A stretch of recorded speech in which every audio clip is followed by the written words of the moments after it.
ओए तू फिर आ गया। तुझे रोका था ना आने से, तू रोकने के बावजूद भी आ गया। अब्बू, कारी साहब ने ईद की छुट्टियां दे दी थी, सब बच्चे अपने अपने घर चले गए, तो मैं कहाँ जाता। वो ऐसे कैसे छुट्टी दे दी तुझे तेरे कारी साहब ने? मुझे पता आपने आने से रोका था, लेकिन मैं कारी साहब को क्या बोलता। और तू पूछना क्या है? अब जो भी कहना है मैं कहूंगा तेरे कारी साहब को। चल तुझे छोड़ के आऊं।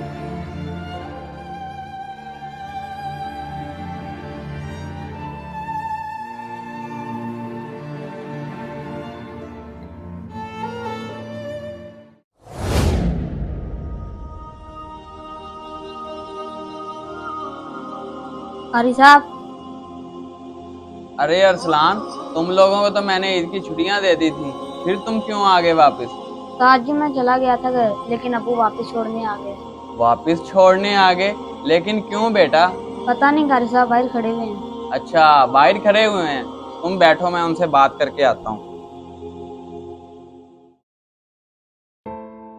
अस्सलाम वालेकुम मोहतरम। वालेकुम अस्सलाम। कारी साहब आपसे गुजारिश है, कम से कम ईद की छुट्टियां जो होती हैं ना, वो मेरे बेटे को ना दिया करें। अरे ये कैसी बात कर रहे हैं आप? ईद की खुशियां तो सब बच्चे अपने घर वालों के साथ मनाते हैं, और आप छुट्टी ना देने की बात कर रहे हैं। अरे कारी साहब, हम गरीबों की कैसी खुशियां, हम लोगों ने कौन सा कुर्बानी करनी होती है। अरे मोहतरम, अगर आप कुर्बानी करने की हैसियत नहीं रखते तो ईद की खुशियां मनाने में तो कोई अर्ज नहीं है। देखें कारी साहब, बच्चा जब घर आता है तो वो मुझसे ईद के कपड़ों और ईदी की फरमाइश करता है, जो कि मैं उसे नहीं दे सकता। मैं नहीं चाहता कि मेरा बच्चा अपनी हसरतों के बोझ के तले दबा रहे, इसलिए मैं चाहता हूँ कि वो अपनी ईद यहाँ गुजारे। कम से कम उसे यहाँ ईद का गोश्त तो नसीब होगा।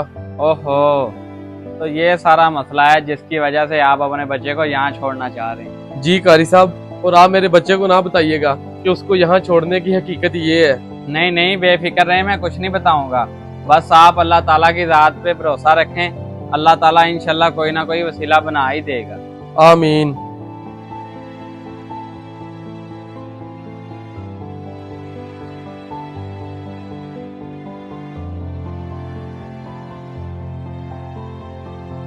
बेचारा गरीब बाप ईद के मौके पर भी अपने बच्चों को नए कपड़े लेके नहीं दे सकता, और ना ही अमीर लोगों से गोश्त की उम्मीद रखता है। या अल्लाह, तू ही रहम फरमाया ऐसे लोगों पर और कोई बेहतर वसीला बना दे।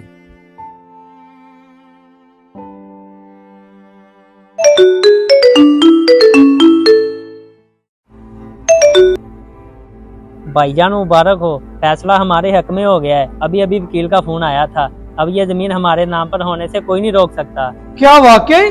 वो ये तो बड़ी खुशी की खबर सुनाई है तूने, अल्लाह का लाख लाख शुक्र है। जी जी भाईजान मुबारक हो, सही कहते हैं कि जीत हमेशा सच की होती है। बेशक बेशक, मैं मिलता हूँ तुम्हें थोड़ी देर में। या अल्लाह पाक, तेरा लाख लाख शुक्र है, मेरा इतना मुश्किल काम हो गया और हमेशा की तरह सच की ही जीत हुई। मैंने जो इस काम के होने पर नियत की थी, पहले जाके वो पूरी करके आता हूँ।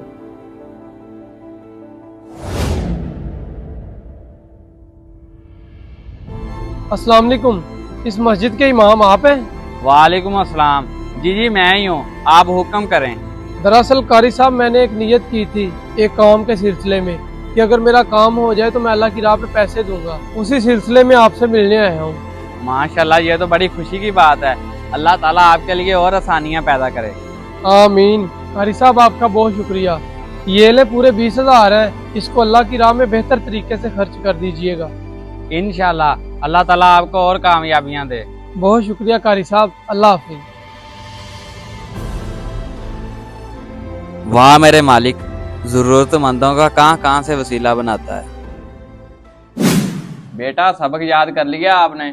जी उस्ताद जी, कर लिया याद। चलो शाबाश। वैसे बेटा एक बात तो बताओ, आपके हालात कब से खराब हैं और कब से तुम लोगों ने कुर्बानी नहीं की? उस्ताद जी, जब से पैदा हुआ हूँ घर के हालात ऐसे देख रहा हूँ, और कुर्बानी हमारे घर तो कोई कुर्बानी का गोश्त ही नहीं भेजता। अरे कारी साहब, हम गरीबों की कैसी खुशियां, हम लोगों ने कौन सा कुर्बानी करनी होती है। इंशाल्लाह इस बार वो गरीब घर भी जरूर कुर्बानी करेगा। वाह मेरे मालिक, तो कहाँ कहाँ से सबब बनाता है।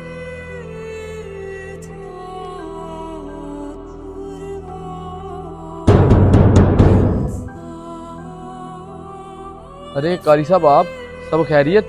कहीं मेरे बच्चे ने कोई परेशानी तो नहीं बनाई है आपके लिए? नहीं नहीं मोइन भाई, सब खैरियत है। आपका बच्चा तो बहुत अच्छा और समझदार है।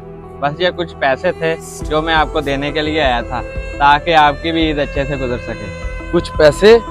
क्या मतलब कारी साहब, मैं समझा नहीं। मोइन भाई, ये पैसे किसी साहब ने दिए थे कि ये मैं पैसे किसी ज़रूरतमंद को देता हूँ, तो जो मैं आपको देने के लिए आ गया, ताकि आप किसी अच्छे से बड़े जानवर में हिस्सा रख के अपनी ईद अच्छे से गुजार सकें। कारी साहब, आपका बहुत शुक्रिया जो आपने मुझे गरीब को याद रखा और आप ये पैसे मुझे देने के लिए हैं। ये आपका मेरे ऊपर एहसान है। कारी साहब, हमने आज तक कुर्बानी नहीं की, लेकिन ये आपने मुझे जो पैसे दिए हैं, इन पैसों से मैं एक अच्छी सी कुर्बानी करूँगा और मेरे बच्चे भी खुश हो जाएंगे। आपका बहुत शुक्रिया। नहीं मोइन भाई, एहसान वाली कोई बात नहीं है। ये अल्लाह की तरफ से आपके लिए एक तोहफा है। ये तो मेरा फर्ज था जो मैंने पैसे आप तक पहुंचा दिए। चलें, खुदा हाफिज। अल्लाह आपको खुश रखे। के गोश्त के 3 हिस्से करने, एक देना है खालस गरीब लोगों को। जी क्या देना उनको?